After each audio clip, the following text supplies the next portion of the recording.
Ayo, segera download Quran Tadabbur, tafsir dalam genggaman Anda.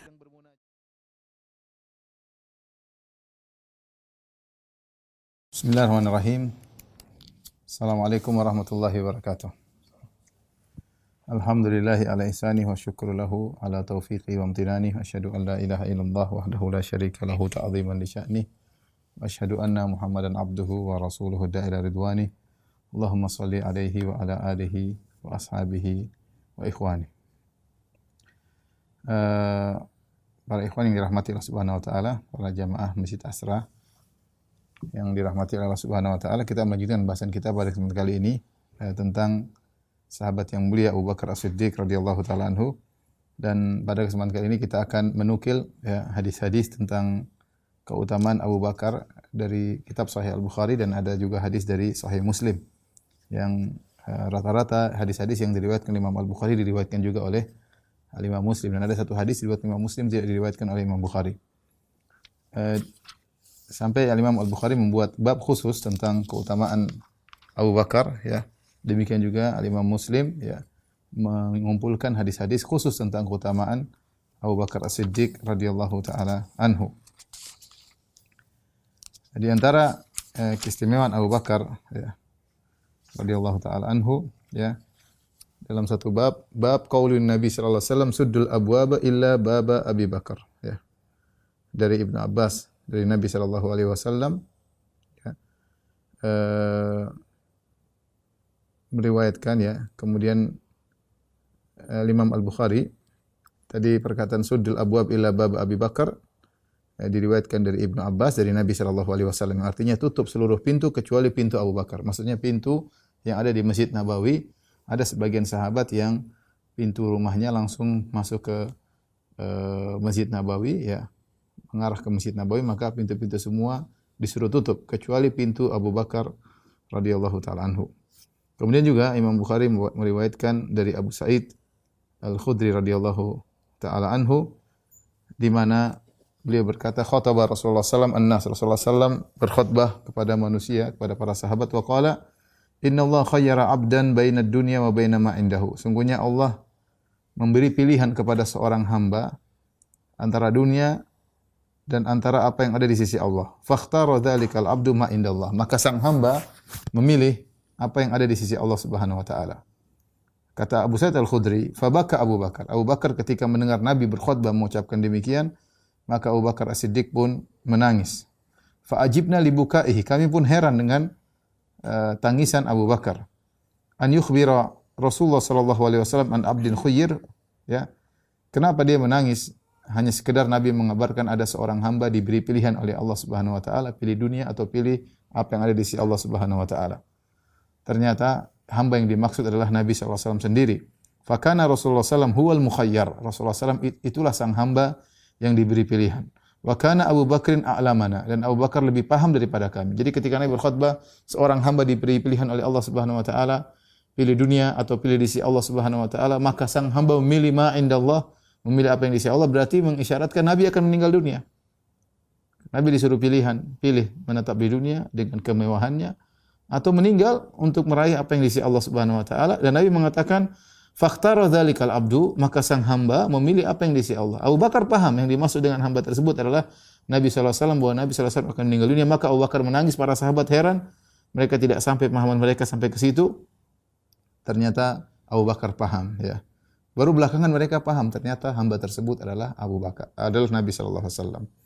Faqala Rasulullah sallallahu alaihi wasallam, Rasulullah sallallahu memuji Abu Bakar, ya, di atas mimbar berkhutbah di hadapan para sahabat, ya. Kata Nabi sallallahu alaihi wasallam, inna amannan nasi alayya fi suhbatihi wa malihi Abu Bakar. Sungguhnya orang yang paling berjasa, yang paling man itu artinya anugerah atau jasa, yang memberi pemberian, ya. Orang yang paling berjasa kepadaku dalam persahabatannya, ya, artinya dia berjasa dalam menemani aku. Wa malihi, dia berjasa dalam hartanya untukku, adalah Abu Bakar. Orang yang paling berjasa. Nabi mengatakan sendiri di depan para sahabat, orang yang paling berjasa. Dan Nabi memuji Abu Bakar di hadapan para sahabat. Ya, kata para ulama, ini dalil bahwasanya boleh kita terkadang memuji orang kalau memang kita tahu orang tersebut aman dari fitnah. Tapi kalau kita tahu ada seorang dipuji mudah riya, mudah ujub, mudah sombong, maka jangan puji di depan dia. Tapi Rasulullah SAW tahu Abu Bakar, maka Rasulullah SAW beberapa kali atau sering memuji Abu Bakar di hadapan Abu Bakar langsung. Ya. Maka Rasulullah SAW berkata, Inna amanna nasi alayya fi suhbati wa malihi Abu Bakar. Orang yang paling berjasa kepadaku dalam menemani aku sebagai sahabat. Kemudian dalam menyumbangkan hartanya adalah Abu Bakar. Walau kuntu muttakhidan khalilan ghaira rabbi latakhadhtu Abu Bakrin. Seandainya aku boleh mengambil kekasih selain Allah, selain Rabbku, aku akan menjadikan Abu Bakar sebagai kekasihku. Ya.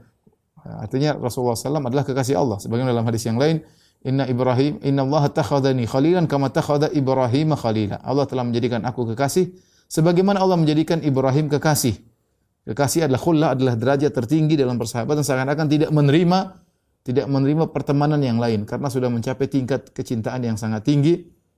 Nabi hanya mencintai Allah Subhanahu wa taala. Adapun kecintaan biasa, al-mahabbah, ya Rasulullah SAW mencintai para sahabat secara umum. Tapi cinta yang khusus sampai derajat khullah, maka itu hanya milik Allah Subhanahu wa taala di hati Nabi sallallahu alaihi wasallam. Makanya Rasulullah mengatakan, "Walau kuntu muttakhidan," kalau saya boleh mengambil kekasih selain Allah, ya, maka aku akan menjadikan Abu Bakar sebagai kekasih terdekatku, ya. Walakin ukhuwatul Islam wa mawaddatuhu, akan tapi hubunganku dengan Abu Bakar hanyalah persaudaraan dalam Islam dan kecintaan. La yabqayanna fil masjid babun illa sudda. Tidak boleh ada satu pintu pun di masjid kecuali ditutup, illa baba Abi Bakar, kecuali pintunya Abu Bakar radhiyallahu taala anhu. Itu Abu Bakar bisa masuk masjid lewat pintu tersebut. Yang lainnya ada sahabat yang mungkin rumahnya mengarah ke pintu tersebut, semuanya pintu ditutup kecuali pintu yang mengarah ke rumah Abu Bakar sebagai bentuk pemuliaan kepada Abu Bakar radhiyallahu taala anhu. Dan juga mungkin bisa jadi isyarat bahwasanya beliau akan menjadi khalifah setelah Rasulullah sallallahu alaihi wasallam. Hadis ini menunjukkan cerdasnya Abu Bakar radhiyallahu anhu, beliau paham, para sahabat tidak paham. Yang kemudian bagaimana lembutnya hati beliau, mudah menangis. Abu Bakar radhiyallahu taala rajulan bakkaan, seorang yang suka menangis, ya sudah pernah kita sampaikan. Ketika Rasulullah SAW menyuruh Abu Bakar menjadi imam, maka Aisyah mengatakan, "Ya Rasulullah, ayahku mudah menangis." Inna Abu Bakar suka menangis, ya. Ya, khawatir kalau dia menangis baca surat nanti tidak didengar oleh orang-orang di belakang, ya. Ya, kemudian di antara menunjukkan bahwasanya Abu Bakar, ya, orang yang paling berjasa, dan ini dari ucapan Nabi sendiri, berjasa dalam menemani Nabi sallallahu alaihi wasallam, bahkan menemani Nabi dalam perjalanan maut, dalam hijrah, ya, sebagaimana pernah kita jelaskan pada pertemuan lalu. Dan juga paling berjasa dalam hartanya, sebagaimana sudah kita jelaskan pertemuan lalu, mana fa'ani malun qat, mana fa'ani malu Abi Bakar. Tidak ada harta bermanfaat kepadaku seperti manfaatnya harta Abu Bakar. Dan di antara kesimpulan Abu Bakar yaitu Rasulullah sangat mencintainya. Kalau boleh, tapi Allah tidak membolehkan. Kalau boleh ada selain Allah yang diangkat menjadi kekasih Nabi, ya, maka Rasulullah akan mengangkat Abu Bakar sebagai kasihnya. Akan tapi hal itu tidak diperbolehkan.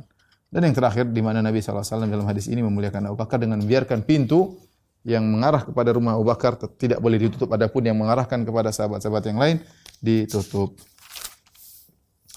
Baik, ini di antara hadis dalam Sahih Al-Bukhari, ya.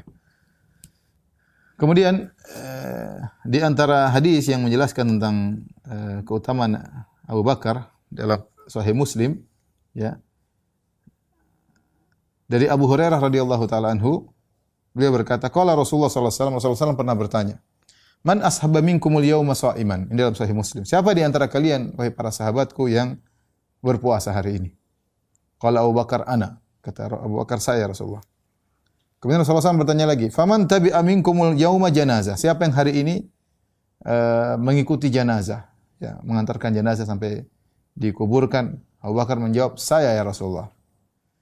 Rasulullah bertanya lagi, "Faman at'ama minkumul yauma miskinan?" Siapa di antara kalian yang beri makan kepada orang miskin pada hari ini? Abu Bakar mengatakan, saya ya Rasulullah.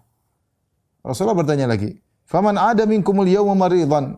Siapa yang hari ini menjenguk orang sakit? Kata Abu Bakar, saya ya Rasulullah. Subhanallah. Setiap ditanya, Abu Bakar menjawab, saya. Kata Rasulullah SAW, "Majtama'na fi imri'in illa dakhalal jannah." Tidaklah perkara-perkara ini berkumpul pada seorang mukmin kecuali masuk surga, ya. Ditanya siapa yang puasa, kata Abu Bakar, saya. Siapa yang kasih makan fakir miskin, kata Abu Bakar, saya. Siapa yang menjenguk orang sakit, saya. Siapa yang mengantar jenazah, saya. Ya. Coba kita tanyakan kepada para jamaah, siapa yang hari ini puasa? Tengok sana, tengok kiri. Siapa yang hari ini kasih makan orang miskin? Siapa yang hari ini menjenguk jenazah, mengelayat jenazah, mengantar jenazah sampai dikuburkan. Siapa hari ini yang beri makan menjenguk orang sakit. Abu Bakar radhiyallahu anhu luar biasa, dan Rasulullah mengatakan majtama'na fi imri'in illa dakhalal jannah. Tidaklah berkumpul perkara-perkara ini pada seorang lelaki kecuali dia masuk surga. Ini rekomendasi dari Nabi menunjukkan Abu Bakar masuk surga. Dan menunjukkan bahwasanya beliau semangat dalam banyak amal soleh. Jadi beliau punya andil dalam banyak amal soleh. Ini beramal, itu beramal, ini beramal, itu beramal. Dan ini jarang orang yang seperti ini ya. Jarang seperti Abu Bakar radhiyallahu taala anhu. Kemudian hadis berikutnya tentang keutamaan Abu Bakar dalam Sahih Al-Bukhari, kata Ibnu Umar radhiyallahu taala anhuma, qala, beliau berkata, kunna nukhayyiru bainan nasi fi zamanin Nabi sallallahu alaihi wasallam. Kami dahulu saling memilih mana yang lebih mulia di antara para sahabat di zaman Nabi sallallahu alaihi wasallam. Fa nukhayyiru Abu Bakrin, kami memilih Abu Bakar yang paling mulia. Tsumma Umar, kemudian kami memilih Umar setelah Abu Bakar, Umar bin Khattab. Tsumma Utsman bin Affan, kemudian Utsman bin Affan radhiyallahu taala anhum ya. Dalam riwayat yang lain, fayasma'u Rasulullah sallallahu alaihi wasallam dzalika fala yunkiruhu. Rasulullah SAW mendengar kami berkata-kata di antara kami yang paling afdal adalah Abu Bakar, kemudian Umar, kemudian Utsman. Rasulullah SAW mendengar, Rasulullah SAW tidak mengingkari. Jadi mereka mengucapkan hal tersebut di zaman Nabi sallallahu alaihi wasallam masih hidup. Ya. Dan Rasulullah SAW tidak mengingkari. Ini menunjukkan bahwasanya Abu Bakar adalah manusia termulia setelah Rasulullah SAW, kemudian Umar. Adapun mana yang lebih mulia, Utsman atau Ali bin Abi Thalib, maka ada khilaf di kalangan para ulama.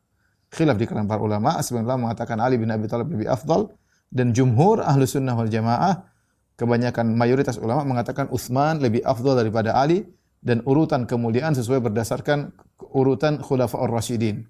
Jadi yang paling mulia Abu Bakar, kemudian Umar, kemudian Utsman, kemudian Ali. Tapi antara Abu Bakar dan Umar tidak ada perselisihan. Yang menjadi perselisihan antara Utsman dengan Ali. Apakah yang nomor 3 Utsman baru Ali, ataukah yang nomor 3 Ali baru Utsman? Ada khilaf di kalangan para ahlu sunnah wal jamaah. Namun mayoritas ulama mengatakan yang paling afdal Utsman, baru kemudian Ali bin Abi Thalib radhiyallahu taala anhu.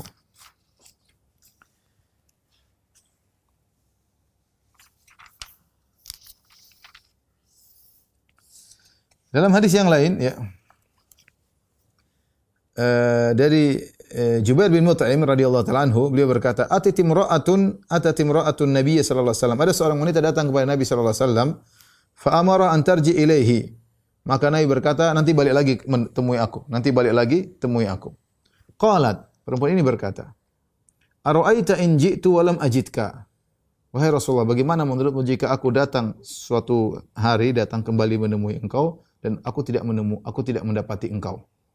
Aku tidak mendapati engkau. Ka'annaha taqul al-maut. Jubair bin Mut'im berkata, seakan-akan wanita ini mengisyaratkan kematian. Yaitu seakan-akan wanita ini berkata, ya Rasulullah, kalau aku datang balik lagi, ternyata kau sudah meninggal. Cuma dia menggunakan kata-kata yang halus. Dia tidak mengatakan bagaimana kalau saya datang kau sudah meninggal. Tapi dia mengatakan, ara'aita in ji'tu wa lam ajidka. Bagaimana menurut anda ya Rasulullah kalau saya datang lagi ketemu engkau kedua kali, ternyata aku tidak mendapatimu. Ya. Maksudnya dipahami oleh Jubair bin Mut'im, maksudnya Rasulullah meninggal dunia. Apa jawaban Rasulullah SAW? Illam tajidni fa'ti Abu Bakrin. Kalau kau tidak dapati aku, maka temuilah Abu Bakar. Temuilah Abu Bakar. Ya, ini isyarat-isyarat bahwasanya Abu Bakar yang menjadi khalifah setelah Nabi sallallahu alaihi wasallam. Oleh karenanya para ulama berselisih, apakah Nabi menaskan bahwasanya yang menjadi khalifah setelah wafatnya Nabi adalah Abu Bakar, ya, ataukah hanya memberi isyarat? Ada khilaf di kalangan para ulama. Ada yang mengatakan Rasulullah SAW menaskan. Buktinya kalau Rasulullah SAW sakit yang jadi Imam Abu Bakar. Tadi orang bertanya, ya Rasulullah, kalau saya tidak menemui anda, siapa yang saya temui? Abu Bakar, kata Rasulullah SAW. Ya. Dan Rasulullah SAW saja kalau terlambat datang, yang jadi imam Abu Bakar. Ya.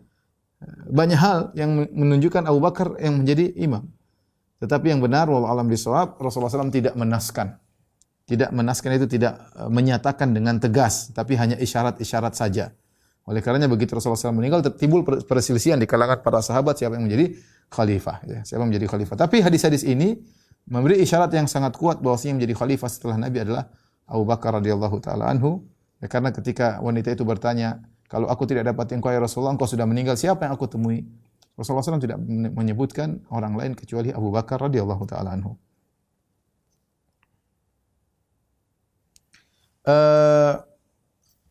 Dalam hadis yang lain, hadis berikutnya tentang keutamaan Abu Bakar radhiyallahu taala anhu dari Ammar bin Yasir radhiyallahu taala anhu. Ammar bin Yasir beliau berkata, "Ra'aitu Rasulullah sallallahu alaihi wasallam wa ma ma'ahu illa khamsatu a'budin wa imra'atani wa Abu Bakar." Ketika aku di Mekah, aku tidak melihat Rasulullah sallam di awal-awal Islam ketika Ammar disiksa, kemudian ayahnya dibunuh, ibunya dibunuh. Kata Ammar, aku tidak melihat bersama Nabi kecuali ada 5 budak, 2 wanita dan Abu Bakar. Ya, jadi Abu Bakar sudah ada di awal Islam. Dia mengatakan aku tidak lihat orang Islam kecuali cuma ini saja, 5 budak, 2 wanita dan Abu Bakar. Siapakah 5 budak tersebut? Ya, maka dijelaskan oleh para ulama, 5 budak yang bersama Nabi sallallahu alaihi wasallam yang dilihat oleh Ammar bin Yasir di awal Islam adalah Bilal, ya, bin Rabah, kemudian Zaid bin Harithah, kemudian Amir bin Fuhairah, ya, yang dibebaskan oleh Abu Bakar radhiyallahu taala anhu, ya. Kemudian Abu Fukaihah, ya. Kemudian yang kelima ada yang namanya adalah Syukran, ya. Ya, Syukran, ya. Ini 5 budak yang bersama Nabi sallallahu alaihi wasallam, ya. Adapun Abu Bakar disebutkan di situ, ya. Adapun wanita di antaranya Khadijah radhiyallahu taala anha dan Ummu Aiman, ya. Adapun sang lelaki yang merdeka adalah Abu Bakar As-Siddiq radhiyallahu taala anhu. Maka hadis ini menunjukkan bahwasanya lelaki merdeka yang pertama kali masuk Islam adalah Abu Bakar radhiyallahu taala anhu, ya. Tentunya ketika itu ada orang-orang lain juga yang masuk Islam, tetapi mereka tidak menampakkan Islam mereka, mereka sembunyikan Islam mereka. Di antaranya menampakkan Islam mereka di awal-awal Islam adalah Abu Bakar radhiyallahu taala anhu. Yang lain ada tapi menyembunyikan Islam mereka. Ya mungkin di zaman itu sudah ada Abdurrahman bin Auf masuk Islam, sudah ada Utsman bin Affan masuk Islam karena mereka masuk Islam di awal-awal Islam. Ya, ada beberapa sahabat, ya. Sa'ad bin Abi Waqqas karena mereka didakwahi oleh Abu Bakar. Tetapi yang menampakkan Islam mereka bersama Nabi, menemani Nabi, di antaranya Abu Bakar radhiyallahu taala anhu. Dan ini dalil bahwasanya orang pertama dari kalangan merdeka yang masuk Islam adalah Abu Bakar As-Siddiq radhiyallahu taala anhu.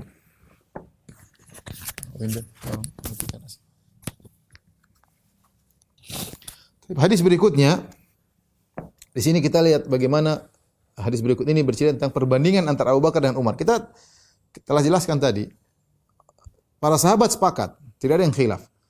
Manusia terbaik adalah Abu Bakar, setelah itu Umar. Nomor 3 dan 4 baru khilaf. Apakah Utsman kemudian Ali atau Ali kemudian Utsman. Tetapi urutan 2 pertama Abu Bakar dan Umar tidak ada yang khilaf. Tetapi bagaimana jarak antara Abu Bakar dan Umar? Ternyata jaraknya jauh.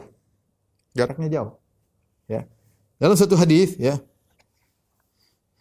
dari Abu Darda radhiyallahu anhu beliau berkata, "Kuntu jalisan inda Nabi sallallahu alaihi wasallam." Aku suatu hari duduk di sisi Nabi sallallahu alaihi wasallam. Idz aqbal Abu Bakrin akhidan bi tarafi thawbihi. Tiba-tiba datang Abu Bakar dengan memegang ujung bajunya. Dia sambil jalan sambil memegang ujung bajunya.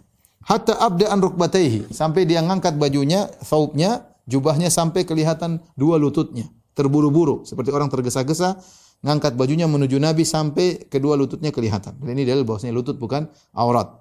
Lutut bukan aurat. Yang khilaf adalah paha. Paha aurat atau bukan? Dalam satu hadis menyebutkan paha adalah aurat, ya. Dalam sebagian hadis disebutkan aurat paha Nabi terbuka sehingga ada khilaf. Tetapi kalau lutut bukan aurat. Faqala Nabi sallallahu alaihi wasallam, ketika Nabi melihat Abu Bakar datang sambil mengangkat bajunya dan lututnya terlihat tersingkap, maka Nabi berkata, "Amma sahibukum faqad ghamar."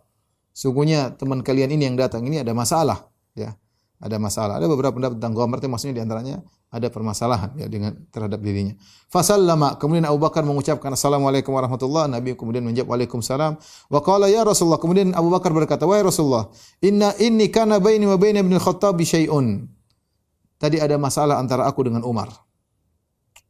Antara aku dengan Ibnu Khattab, yaitu maksudnya Umar, aku ada masalah. Fa asra'tu ilaihi. Aku terlanjur ngomong cepat, cepat marah kepada dia. Jadi Abu Bakar mungkin ada masalah dengan Abu Bakar, ngomong akhirnya kelepasan ngomong, duluan marah kepada Umar.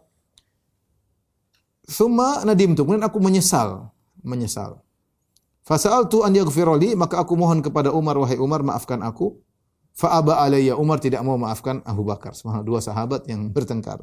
Mereka berdua ini selalu bersama-sama Nabi, tapi namanya manusia terkadang ada emosi ya, dan yang lainnya.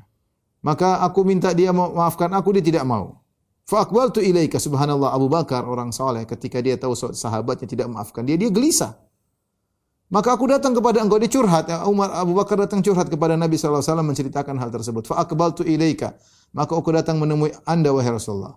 Maka Rasulullah berkomentar langsung, yaghfirullahu laka ya Abu Bakrin. Allah mengampuni engkau wahai Abu Bakar. Sampai 3 kali. Yaghfirullahu laka ya Abu Bakrin, yaghfirullahu laka ya Abu Bakrin. Allah ampuni engkau, Allah ampuni engkau. Seakan-akan Nabi berkata, Umar tidak maafkan enggak ada masalah. Seakan-akan Nabi berkata, Umar tidak maafkan engkau wahai Abu Bakar, enggak ada masalah. Allah ampuni engkau. Sampai 3 kali Nabi sebutkan, bukan cuma sekali, 3 kali. Lihat bagaimana kedudukan Abu Bakar di sisi Nabi SAW.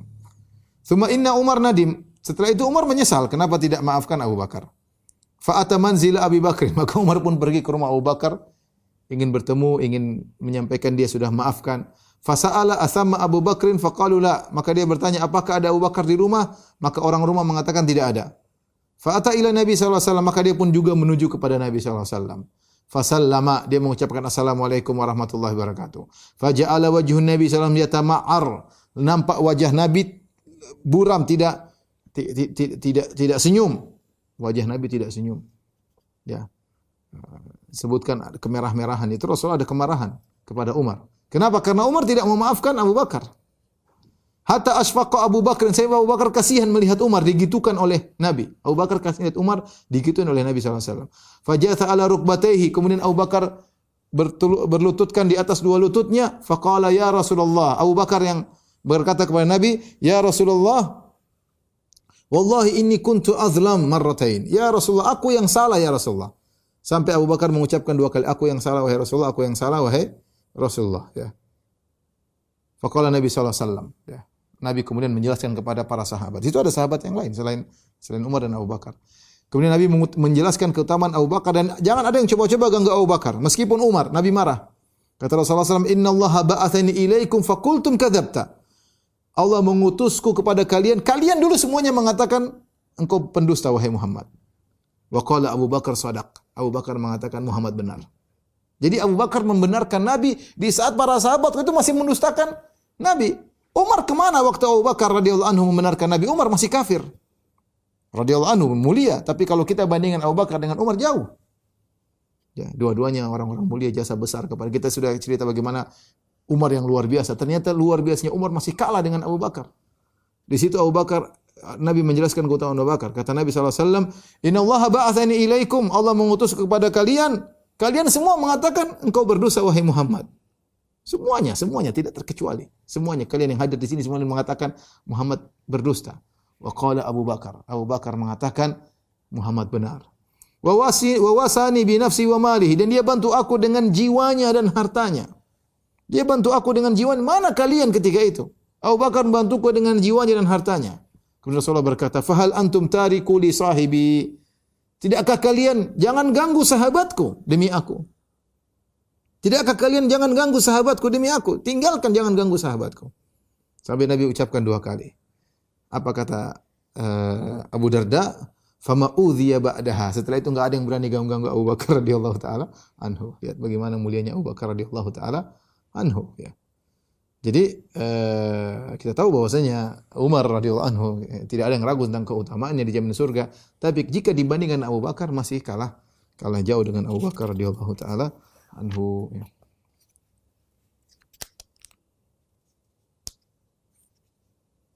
Dalam riwayat yang lain Rasulullah SAW marah kepada Umar, ya. Disebutkan faghadiba Rasulullah SAW. Rasulullah SAW marah. Muka merah, Rasulullah marah kepada Umar. Rasulullah berkata, "Anta alladhi i'tadhar ilaika Abu Bakar falam taqbal minhu." Engkau yang Abu Bakar minta ampun, minta maaf kepada engkau, kau tidak terima.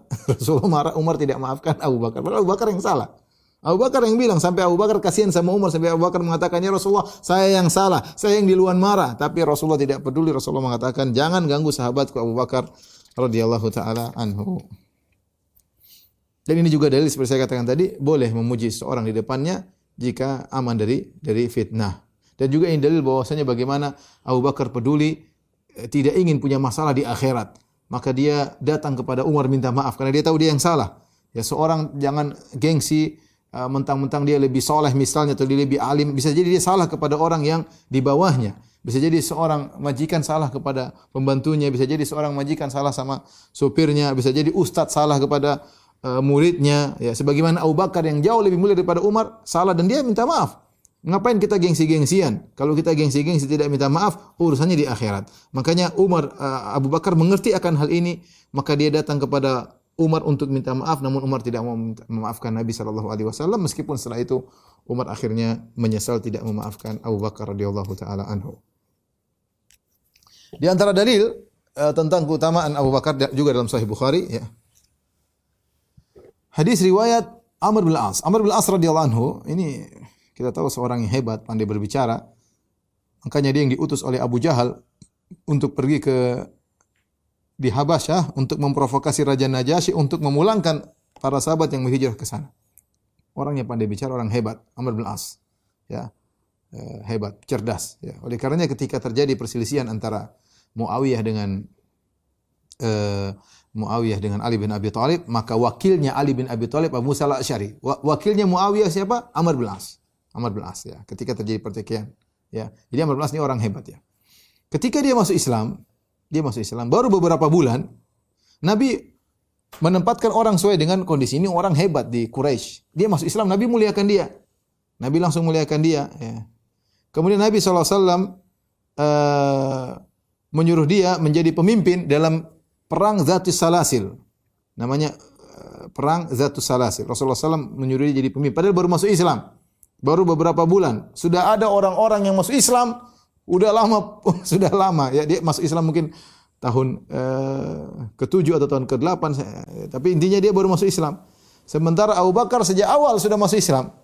Ya, berarti Abu Bakar sudah masuk Islam 13 tambah sekitar sudah 20 tahun masuk Islam, baru kemudian Amr bin As masuk Islam belakangan. Ya, tetapi karena dia adalah orang hebat di Quraisy, ketika dia masuk Islam, Rasulullah SAW menugaskan dia sebagai pemimpin perang dalam Ghazwah Dzatis Salasil. Pemimpin perang. Ketika dia menjadi pemimpin perang, anak buahnya siapa? Anak buahnya ada Abu Bakar, ada Umar. Jadi dia bawa pasukan dari Madinah, di antara anak buahnya ada Abu Bakar dan Umar, dia yang jadi pemimpin. Dan para sahabat, ya siapa saja jadi pemimpin Rasulullah tunjuk, mereka nurut, ya. Meskipun setelah Abu Bakar ada Umar, mereka tidak protes, ya Rasulullah ini baru masuk Islam, engkau kasih kepemimpinan. Tidak, mereka nurut, mereka jadi anak buah Amr bin As radhiyallahu taala anhu. Sampai akhirnya Amr bin As berpikir, saya kok dijadi, kata sebagian ulama seperti Ibnu Hajar, saya dijadikan pemimpin, anak buah saya ada Abu Bakar, ada Umar. Berarti Rasulullah sangat sayang kepada saya, ya. Dan bagaimana akhlak Nabi, senyum kepada Amr bin As, tidak dendam kepada Amr bin As. Amr bin As yang mengatakan dalam hadisnya, sungguh saya dulu orang yang paling saya benci Muhammad. Kalau saya mampu untuk berkesempatan bunuh dia, saya akan bunuh dia. Kalau saya mampu berkesempatan bunuh dia, saya akan bunuh dia. Tapi Rasulullah dengan akhlak yang baik, akhirnya dia menjadi orang yang paling saya cintai. Sampai Amr bin As tidak mampu memandang wajah Nabi sallallahu alaihi wasallam, saking cintanya kepada Nabi sallallahu alaihi wasallam. Dan Nabi mensikapi dia dengan sikap yang luar biasa, sampai-sampai dia merasa dia yang paling dicintai oleh Nabi sallallahu alaihi wasallam. Sampai-sampai dia merasa dia yang paling dicintai oleh Nabi sallallahu alaihi wasallam. Maka dia ingin ngecek, ingin tahu sejauh mana Nabi cinta kepada dia, maka dia bertanya. Dia memberanikan diri untuk bertanya, Amr bin As radhiyallahu anhu, "Ayun nasi ahabbu ilaik?" Ya Rasulullah, siapa orang yang paling kau cintai? Kata Nabi sallallahu alaihi wasallam, Aisyah yang aku paling cintai. Kata Amr bin As, minar rijal, bukan maksudnya wanita ya Rasul, tapi laki-laki yang paling kau cintai. Ya, dia berharap Nabi mengatakan kamu. Dia berharap Nabi mengatakan kamu. Tapi kata Nabi sallallahu alaihi wasallam, abuha, bapaknya Abu Bakar yang paling aku cintai. Qultu, aku bertanya lagi, summa man? Kemudian siapa? Summa Umar bin Khattab radhiyallahu anhu. Kemudian Umar. Umar. Kemudian siapa? Kemudian siapa? Rasulullah fa'adda rijalan. Rasulullah menyebut si fulan. Rasulullah tidak sebut-sebut nama dia. Sampai akhirnya dia tidak berhenti bertanya. Khawatir dia menjadi orang yang paling terakhir disebutkan namanya, ya. Kata dalam riwayat, fasakattu makhafata an yaj'alani fi akhirihim. Aku tidak tanya-tanya lagi, khawatir aku adalah orang paling terakhir dicintai oleh Nabi. Mungkin Nabi sudah bilang beberapa orang, stop. Entah mungkin Nabi menyebutkan Utsman, Ali dan fulan. Dia enggak disebut-sebut namanya, dia enggak mau tanya lagi, ya. Tapi sebenarnya maksud saya inilah akhlak Nabi sallallahu alaihi wasallam, memposisikan seorang yang mulia pada posisinya sampai orang tersebut, Amr bin As, merasa dia yang paling dicintai oleh Nabi sallallahu alaihi wasallam. Ternyata dia salah sangka, masih banyak orang yang lebih dicintai oleh Nabi daripada dirinya. Tapi lihatlah bagaimana Amr bin As yang tadinya benci kepada Nabi, ingin bunuh Nabi, cita-citanya bunuh Nabi, dengan diberi akhlak mulia maka jadilah Nabi orang yang paling dia cintai, bahkan dia berangan-angan dia menjadi orang yang paling dicintai oleh Rasulullah sallallahu alaihi wasallam. Baik. Di antara hadis yang menjelaskan tentang keutamaan Abu Bakar As-Siddiq radhiyallahu taala anhu, hadis dari Abdullah bin Umar radhiyallahu taala anhuma.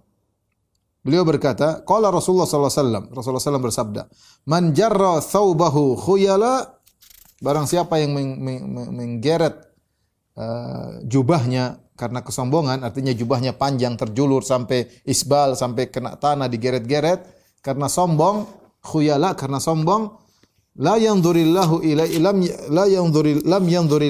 ilaihi yaumal qiyamah, maka Allah tidak akan memandangnya pada hari kiamat. Itu Allah tidak akan memandangnya dengan pandangan rahmat. Maka Abu Bakar khawatir. Abu Bakar berkata, inna ahada shiqqai thawbi yastarkhi. Ya Rasulullah, salah satu dari sisi bajuku sering melorot karena Abu Bakar kurus bagaimana pernah kita jelaskan. Sehingga sarungnya, bajunya sering melorot ya, di bawah mata kaki, bahkan mungkin terkena tanah ya. Illa an ata'ahada dzalika minhu, kecuali saya jaga terus, saya jaga naikkan lagi. Mungkin sarungnya sering melorot, Rasulullah SAW ikat lagi atau naikkan lagi, Abu Bakar ikat lagi karena saking kurusnya. Maka Rasulullah SAW mengatakan kepada Abu Bakar, yaitu Abu Bakar takut kalau dia terkena ancaman tersebut ya, di hari kiamat tidak dilihat oleh Allah Subhanahu wa taala. Karena sebagian orang berjalan sampai jubahnya terjulur di tanah karena sombong. Maka Rasulullah SAW berkata, "Innaka lasta tasna'u dzalika khuyala." Ya. Engkau melakukan hal tersebut bukan karena sombong. Engkau tidak sombong wahai Abu Bakar radhiyallahu taala anhu. Dan ini tazkiyah dari Nabi sallallahu alaihi wasallam menunjukkan bahwasanya Abu Bakar bukan orang yang sombong. Bukan orang yang sombong. Tapi Abu Bakar bukan berarti sudah dibilang tidak sombong kemudian dia terus menjulurkan celananya atau sarungnya, tetap dia angkat. Oleh karenanya sunnah Nabi sallallahu alaihi wasallam adalah tidak isbal. Terlepas orang yang jelas kalau isbal itu bukan sunnah Nabi. Sunnah Nabi adalah tidak isbal. Nanti berbicara kalau orang isbal sombong atau tidak sombong, bagaimana hukumnya ini masalah khilaf di kalangan para ulama. Tapi kita sepakat sunnah Nabi adalah seorang tidak isbal. Makanya Abu Bakar ketika celananya melorot, dia angkat, sarungnya dia angkat, dia mengatakan saya angkat. Rasulullah mengatakan kau melakukannya tidak sombong ya. Bahkan seorang berusaha mengikuti sunnah Nabi sallallahu alaihi wasallam dengan tidak menjulurkan celananya di bawah mata kaki ya. Sehingga dia dapat pahala. Dia berusaha cari pahala dengan berpakaian. Ya, dia berusaha mencari pahala dengan berpakaian. Dia berusaha mencari pahala misalnya kalau dia punya jenggot bisa tumbuh, dia pelihara jenggot, dia dapat pahala. Alhamdulillah pahala mengalir. Apa susahnya? Argo pahala jalan. Berpakaian seperti pakaian Nabi sallallahu alaihi wasallam. Sudah kita jelaskan bagaimana Umar bin Khattab ketika ada seorang pemuda memuji-mujinya. Kemudian Umar berkata kafafan, menurut saya yang penting saya selamat. Kemudian orang tersebut pergi, kata Umar, rudduhu alayya, kembalikan pemuda itu kepadaku. Pemuda itu balik kepada Umar. Umar berkata, irfa thawbak, angkat bajumu, jubahmu, jangan isbal. Fa innahu atqa li rabbik wa anqa li thawbik. Sungguhnya itu lebih takwa kepada Rabbmu dan lebih bersih bagi bajumu. Lihat, ini perkara Umar ingin bernahi mungkar, ya, ingin menyampaikan kebaikan meskipun dia akan meninggal. Dia sempat menegur orang untuk tidak isbal. Dalam sebagian riwayat juga Nabi melihat, kalau tidak salah Ibnu Umar, sarungnya melorot, maka Nabi berlari-lari. Kata Nabi, irfa, angkat. Ya, bukan berarti Ibnu Umar sombong, bukan berarti tidak ya. Bukan berarti lelaki yang pemuda yang memuji Umar dia sombong, tidak, tapi sunnahnya diangkat. Kalau kau di bawah mata kaki, sombong atau tidak sombong, apakah kalau sombong jelas dosa besar, kalau tidak sombong maka khilaf. Dosa atau tidak dosa maka khilaf. Tapi kita keluar dari khilaf. Enggak usah kita berusaha ikut sunnah Nabi, angkat sarung, angkat baju, ya alhamdulillah dapat pahala dari Allah Subhanahu wa taala ya. Taib. Tapi di sini rekomendasi Nabi mengatakan kepada Abu Bakar, innaka lasta tasna'u dzalika khuyala. Engkau tidak melakukannya karena sombong. Ya subhanallah. Rasulullah mentazkiyah Abu Bakar bukan orang yang sombong. Kita, siapa yang bisa menjamin kita tidak sombong? Betapa mudah seorang terjebak dalam kesombongan. Sombong gara-gara ilmunya, sombong gara-gara jabatannya, sombong gara-gara nasabnya, sombong gara-gara tubuhnya. Banyak hal yang membuat seorang sombong. Sombong gara-gara mobilnya, sombong gara-gara HP-nya, wanita sombong gara-gara tasnya. Ya, merendahkan orang lain. Apa tas dia jelek, tas saya bagus. Banyak hal yang kata Nabi SAW, al-kibr ghamtun nas, merendahkan orang lain. Ya, orang punya ilmu berapa? Ilmu apa? Dia punya ilmu apa? Kita ya, merendahkan orang lain. Kadang apa itu masjidnya? Apa di antara sesama DKI masjid? Oh, apa masjid sana? Ya, kadang-kadang sombong. Ya. Siapa yang menjamin diri kita bersih dari kesombongan? Siapa yang pernah mentazkiyah kita tidak sombong? Adapun Abu Bakar radhiyallahu anhu yang mentazkiyahnya, merekomendasinya adalah Nabi sallallahu alaihi wasallam. Engkau tidak sombong. Ya. Oleh karenanya ini luar biasa tazkiyah dari Nabi sallallahu alaihi wasallam terhadap Abu Bakar. Abu Bakar bukan orang yang sombong. Baik, hadis berikutnya juga dalam Sahih Al-Bukhari dari Abu Hurairah radhiyallahu anhu, beliau berkata, sami'tu Rasulullah sallallahu alaihi wasallam yaqul, aku mendengar Rasulullah sallallahu alaihi wasallam berkata, man anfaqa zawjaini min syai'in minal asya' fi sabilillah. Barang siapa yang menginfakkan dua pasang, ya. Dua pasang, ya. Para ulama mengatakan dua pasang apa saja? Apakah emas dan perak, apakah kuda dan pelananya, apakah apa? Pokoknya dua pasang, dua perkara di jalan Allah Subhanahu wa taala, du'iya min abwabi al-jannah. Maka akan dipanggil dia dari pintu-pintu surga. Ya Abdullah, wahai hamba Allah, masuklah. Hadza khairun. Dan ini adalah baik. Faman kana min ahli salat. Nabi kemudian menjelaskan. Barang siapa yang ahli salat, itu tukang salat. Ahli maksudnya rajin salat, tukang salat. Du'iya min babi salat, maka dia akan di surga dipanggil dari pintu salat. Di salat panggilnya, fulan ke sini. Masuk lewat sini. Wa man kana min ahli jihad. Barang siapa yang suka berjihad di jalan Allah Subhanahu wa taala, du'iya min babil jihad. Di surga ada pintu jihad. Panggil, wahai fulan, masuklah lewat pintu ini. Wa man kana min ahli sadaqah, ada yang rajin bersedekah, dia perhatian dia terhadap sedekah luar biasa. Mungkin dia juga salat, dia juga mungkin berjihad, tapi dia lebih dominan dalam sedekahnya. Du'iya min babi sadaqah, maka dia akan dipanggil dari pintu sedekah. Wa man kana min ahli siyam, siapa yang tukang puasa, sering puasa sunnah, puasa wajib sudah jelas, jangan ditanya. Puasa sunnah, sering puasa sunnah, perhatian. Du'iya min babis siyam, maka dipanggil dari pintu puasa. Sini ada Rasulullah menyebutkan 4 pintu, ya. Di antaranya pintu salat, pintu jihad, ya. Pintu sedekah, pintu puasa. Padahal kita tahu pintu surga ada 8, ya. Wa babir, yaitu babir rayyan, yaitu pintu puasa itu pintu rayyan. Faqala Abu Bakar. Abu Bakar berkomentar ketika Nabi mengatakan demikian. Ma'ala hadza alladhi yud'a min tilkal abwabi min darurah. Ya. Kata Abu Bakar, bukan darurat seorang dipanggil dari seluruh pintu. Yang penting masuk pintu mana saja, masuk. Jadi bukan darurat seorang harus dipanggil dari seluruh pintu. Dipanggil satu pintu yang intinya kan dia masuk surga. Mau lewat pintu mana saja, masuk surga. Ya. Sehingga tidak darurat harus dipanggil dari seluruh pintu. Kemudian Abu Bakar bertanya, hal yud'a minha kulliha ahadun ya Rasulullah? Adakah seorang yang dipanggil dari seluruh pintu-pintu tersebut? Penjaga pintu surga semua 88, "Hai fulan, sini, tinggal pilih." Ya. "Hai fulan." Semuanya manggil. Kata Rasulullah SAW, "Na'am, iya ada orang seperti itu. Wa arju an takuna minhum ya Abu Bakar." Nah, aku berharap engkau termasuk dari mereka. Berarti ada orang-orang yang dipanggil oleh penjaga pintu surga dari pintu-pintu surga tersebut, ya. Ya, menunjukkan amalan dia banyak, ya. Al-Imam Ibnu Hajar rahimahullahu taala beliau mengatakan adapun pintu yang 3 lagi, 4 yang lain, ya. Tadi kan pintu surga ada 8 dalam hadis inna abwabal jannati tsamaniyah. Pintu surga ada 8. Sudah kita sebutkan 4 tadi. Pintu surga salat, pintu surga jihad, ya, pintu surga sedekah, pintu surga puasa. Kemudian beliau menyebutkan tentu pintu haji. Kata beliau, baqiya minal arkan al-hajj falahu bab bila syak. Tidak diragukan ada pintu haji. Karena di antara rukun Islam yang belum disebutkan adalah haji. Sedekah termasuk zakat, ya. Salat sudah, puasa sudah. Yang belum adalah haji, ya. Kemudian wa amma salasatul ukhra, berarti 5 sudah, tinggal 3 yang belum. Adapun yang 3 lagi kata Ibnu Hajar, wa amma salasatul ukhra, adapun 3 pintu surga yang lain, babul kadhiminal ghaidh wal afina 'anil nas. Pintu meredam amarah dan maafkan orang lain.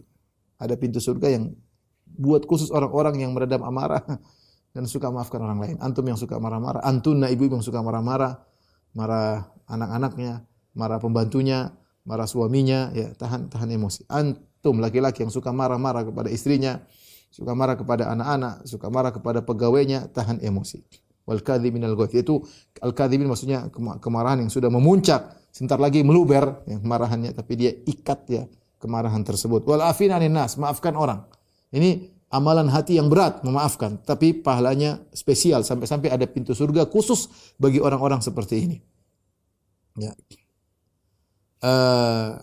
Dalam satu hadis yang mursal, ya, disebutkan inna lillahi baban fil jannati la yadkhuluhu illa man afa an mazlamatin. Sungguhnya Allah memiliki pintu di surga yang tidak ada yang masuk dari situ kecuali orang yang memaafkan orang yang berbuat zalim. Kecuali orang yang memaafkan orang yang menzaliminya. Taib. Kemudian di antara ini tadi yang sudah ke-6, tinggal 2 lagi pintu surga. Yang ke-7, pintu al-mutawakkilin, orang-orang yang bertawakal kepada Allah Subhanahu wa taala, yang mereka mau surga tanpa azab dan tanpa hisab, ya. Mereka punya pintu khusus. Ya, seperti ketika Rasulullah SAW menyebutkan 70.000 orang yang masuk surga tanpa azab dan tanpa hisab, kata Nabi SAW, humul ladzina la yastarqun wa la yaqtawun wa la yatatayyarun wa 'ala rabbihim yatawakkalun. Mereka orang-orang yang tidak pernah minta diruqyah, mereka tidak pernah minta untuk disembuhkan dengan besi yang dipanaskan. Kemudian mereka tidak pernah bertatoyur, mengkait-kaitkan nasib sial dengan apa yang didengar, apa yang dilihat, angka tertentu, hari tertentu. Wa 'ala rabbihim yatawakkalun, mereka bertawakal. Mereka ini punya pintu khusus spesial di surga. Pintu orang-orang yang bertawakal, yang selalu mengkaitkan hatinya kepada Allah Subhanahu wa taala. Adapun yang ke-8, maka Ibnu Hajar mengatakan bisa jadi fala'allahu, bisa jadi adalah pintu zikir atau bisa jadi pintu ilmu. Bisa jadi pintu ilmu, ya. Allah alam. Ya, kata beliau bisa jadi pintu zikir, pintu ilmu, karena dua-duanya adalah amal yang mulia, ya. Kemudian kalau ada yang bertanya, Ustaz kan amal banyak, mungkin ada yang spesialis selain daripada amal ini, ya. Ada spesialis berbakti kepada orang tua, ada spesialis macam-macam amal soleh banyak.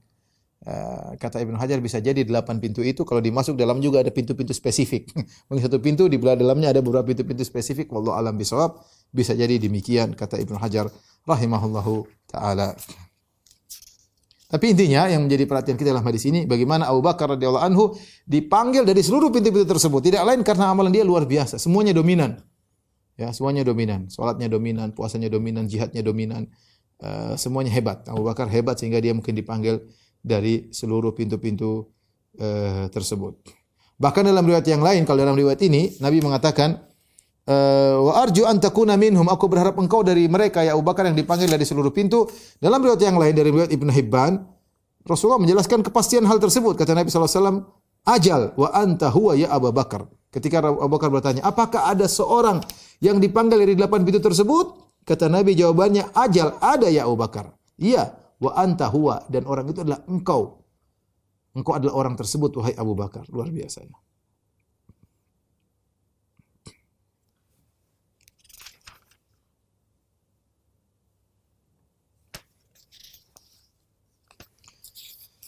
Di antara keistimewaan Abu Bakar ya, ketika Rasulullah SAW wafat, ya, ketika Rasulullah SAW wafat, Abu Bakar tegar menjelaskan kepada para sahabat bahwasanya Rasulullah SAW sudah meninggal dunia. Saya bacakan hadisnya dari Aisyah radhiyallahu taala anha, istri Nabi SAW, anna Rasulullah SAW mata Abu Bakar fi sunnah.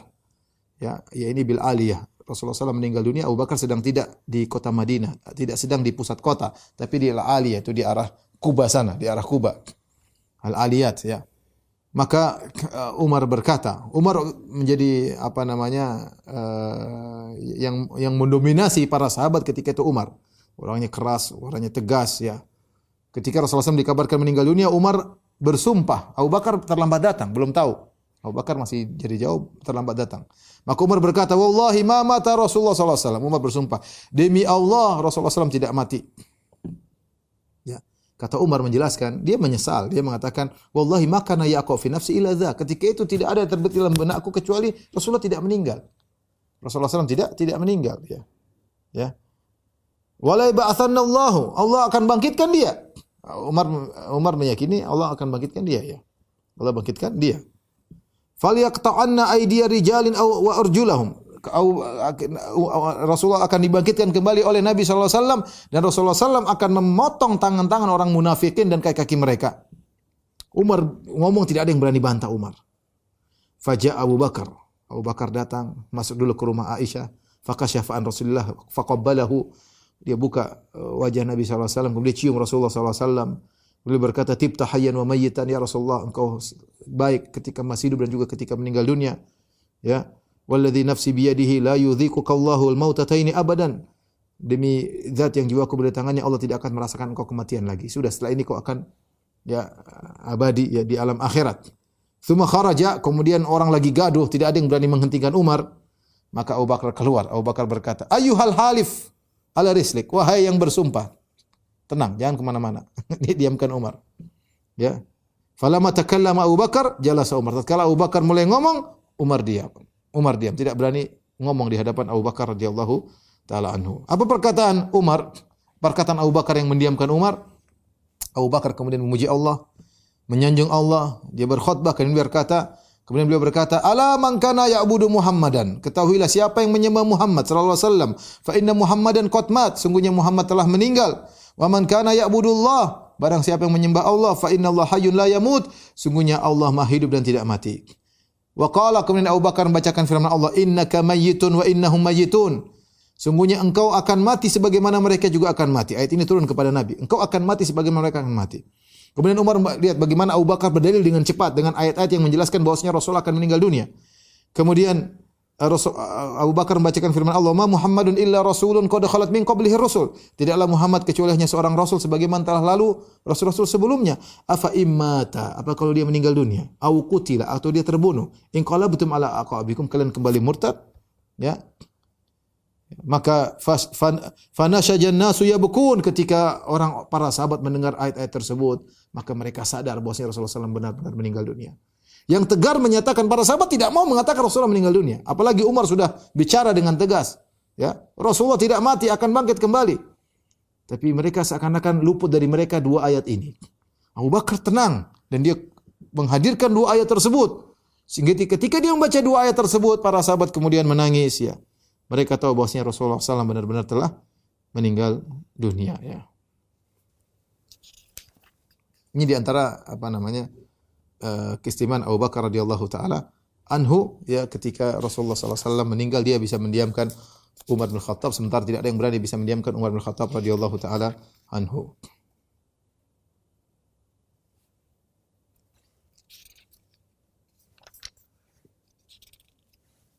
Kemudian hadis berikutnya dari Muhammad ibn al-Hanafiyah. Muhammad ibn al-Hanafiyah, siapakah beliau ini? Beliau ini Muhammad ibn al-Hanafiyah adalah putranya Ali bin Abi Thalib dan istri yang lain. Ya. Kalau dari Fatimah kan kita tahu, Fatimah putranya Ali bin Abi Thalib, ada Hasan, Husain, ada Muhsin tapi sudah meninggal dunia. Ini di antara Ummu Kulthum yang menikah dengan Umar bin Khattab. Jadi anaknya ada 4, ada Hasan, ada Husain, ada Muhsin tapi meninggal. Kemudian Ummu Kulthum yang menikah dengan Umar kemudian punya anak namanya Zaid bin Umar, ya, Zaid bin Umar.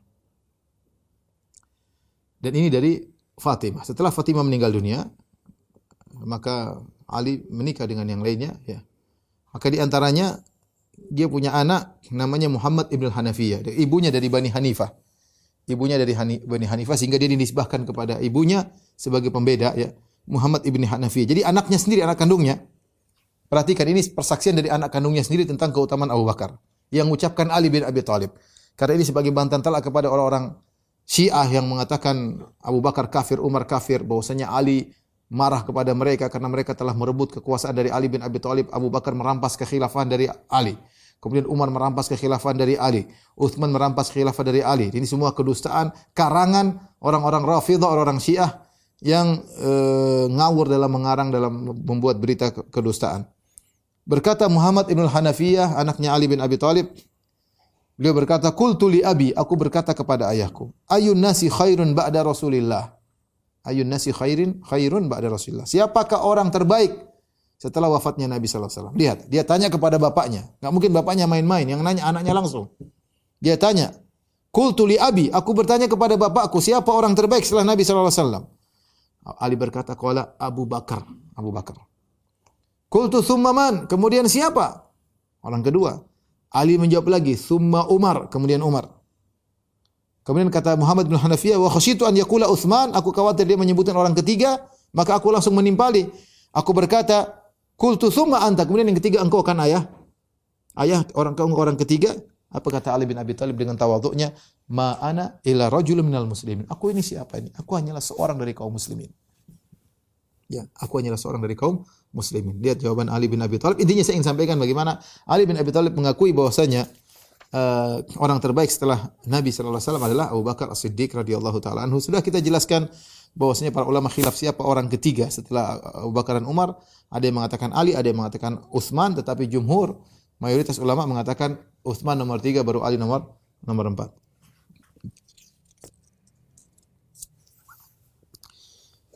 Hadis berikutnya, hadis yang sudah kita singgung juga pada pertemuan lalu, terjadi perselisihan antara Khalid bin Walid dengan Abdurrahman bin Auf. Ya, sampai akhirnya Khalid bin Walid mencela sabba Abdurrahman bin Auf, mencela Abdurrahman bin Auf. Kemudian hal ini sampai kepada Nabi. Maka Nabi marah, Nabi berkata, "La tasubbu ashabi." Ini Nabi ucapkan kepada Khalid bin Walid.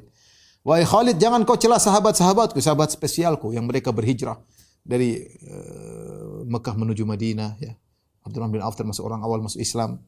Falau anna ahadakum anfaqa mithla Uhudin dhahaban, ma balagha mudda ahadihim ala nasifahu." Kalau salah seorang dari kalian, wahai Khalid, salah seorang dari kalian yang baru masuk Islam belakangan, menginfakkan emas sebesar gunung Uhud, tidak akan sama dengan infaknya Abdurrahman bin Auf, para sahabatku, yang meskipun hanya 2 genggam gandum atau 2 genggam korma, dan juga tidak akan sama dengan 1 genggam nasifahu, setengahnya.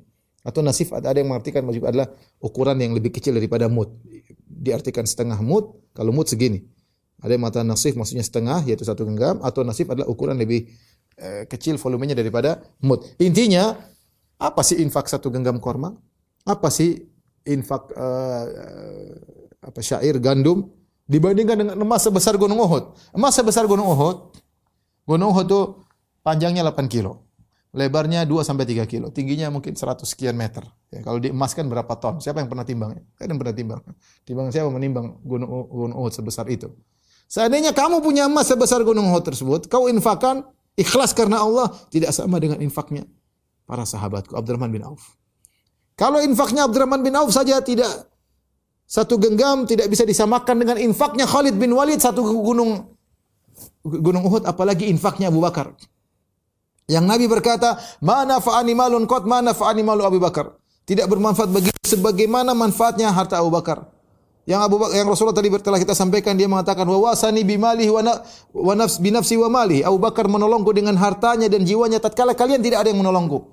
Jadi kita tahu bagaimana infaknya Abu Bakar luar biasa di sisi Allah Subhanahu wa taala. Ya. Karena mereka pionir, perintis yang berinfak di awal-awal dakwah, yang infak mereka menentukan tentang berlanjutnya Islam atau tidak.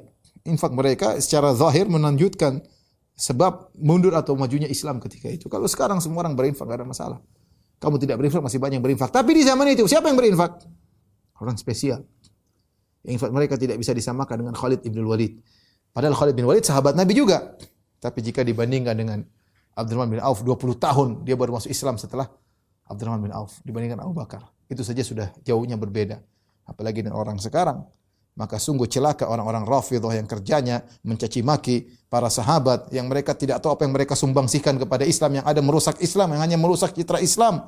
Ya, kerjanya mengkafir-kafirkan para sahabat, mengatakan Abu Bakar As-Siddiq di neraka. Mereka apa yang sudah mereka bikin buat Islam? Hanya menyebarkan mut'ah, ya. Dan menyebarkan kesyirikan, penyembahan terhadap kuburan, itu kerjaan orang-orang Rafidhah. Diikuti oleh sebagian kaum muslimin juga menyembah kuburan. Yang pertama kali bawa orang-orang Rafidhah. Baik.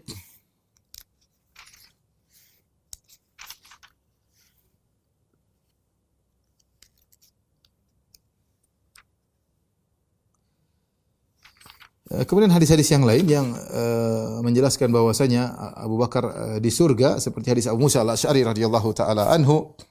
Hadis yang panjang tapi intinya Abu Bakar Al-Asy'ari kemudian menjaga pintu Nabi SAW dalam kebun, kemudian dalam taman, dalam kebun, kemudian Abu Musa Al-Asy'ari menjaga pintu kebun, ya. Dia mengatakan, "La akunanna bawwaba Rasulillah al-yaum." Aku akan menjadi tukang jaga pintunya Rasulullah pada hari ini. Kemudian datang Abu Bakar mengetuk pintu, minta izin ketemu Nabi SAW. Jaga pintu Abu Musa Al-Asy'ari. Maka aku berkata, "Man hadha? Siapa ini?" Abu Bakar mengatakan, "Abu Bakar." Fakultu ala rislik, sebentar. Hatta dhahabtu. Kemudian aku pergi minta izin kepada Nabi. Qultu ya Rasulullah, Abu Bakar yasta'dzin. Ya Rasulullah, Abu Bakar ingin masuk menemui engkau. Kata Nabi SAW, "Idzan lahu wa basyirhu bil jannah." Izinkan dia masuk dan beri kabar gembira dia masuk surga. Beri kabar gembira dia masuk surga. Dari bosnya dijamin masuk surga oleh Nabi SAW. Ya.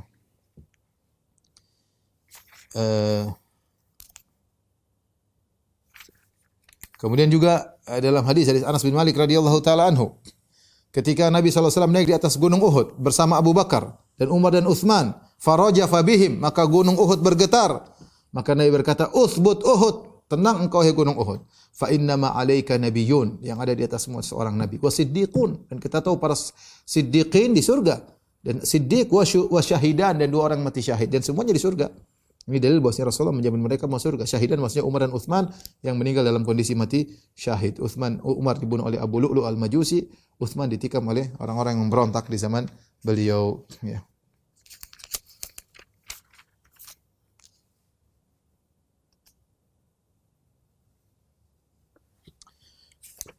Kemudian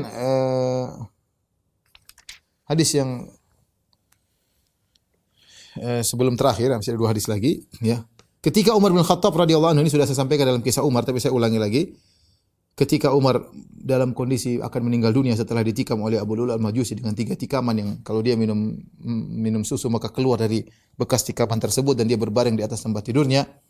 Ya, ketika itu kata Ibnu Abbas, yang ingat yang meriwayatkan semua Ahlul Bait. Ibnu Abbas Ahlul Bait. Ibnu Abbas sepupunya Nabi SAW. Beliau berkata, "Inni lawaqifun fi qaumin fada'allaha li Umar bin Khattab wa qad wudi ala saririhi."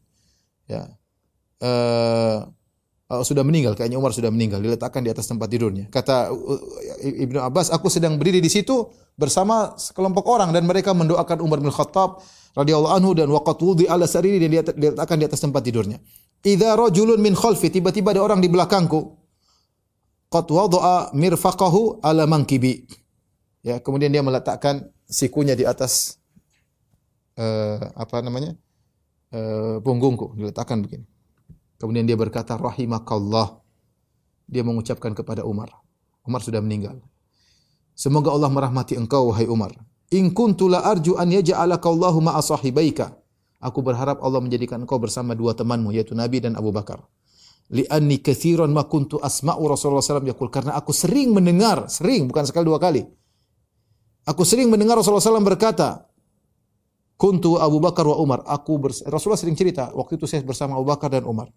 Kemudian Rasulullah berkata lagi, "Wa fa'altu wa Abu Bakar wa Umar." Aku melakukan ini, aku bersama Abu Bakar dan Umar.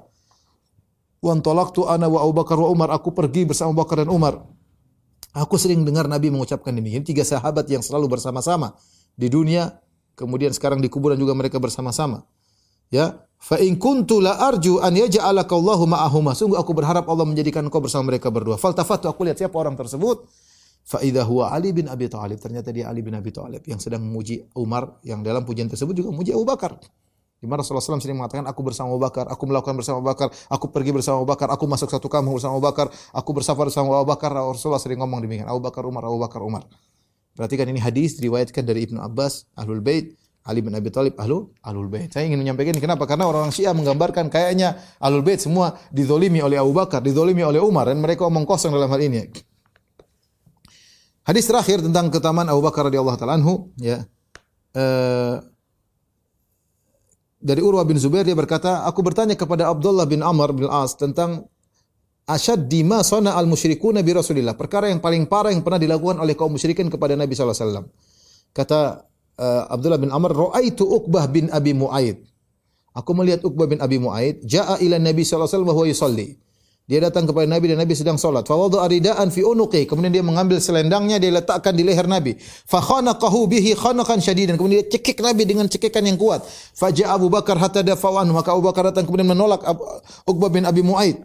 Fa qala ataqtuluna rajulan an yaqula rabbi Allah. Kau ingin bunuh Muhammad?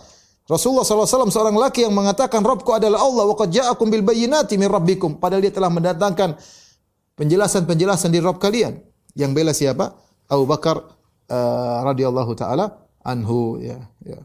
Terus Abu Bakar tidak peduli meskipun orang-orang musyrikin sedang ada ketika itu, ya. Wallahu ta'ala bishawab. Ini saja yang bisa sampaikan tentang keistimewaan dan kemuliaan Abu Bakar dari hadis-hadis dalam Sahih Bukhari dan juga sebagian dari Sahih Muslim, semoga semakin menambah kecintaan kita kepada Abu Bakar radhiyallahu taala anhu. Wallahu taala bisawab, demikian saja kajian kita. Wabillahi taufiq wal hidayah. Assalamualaikum warahmatullahi wabarakatuh.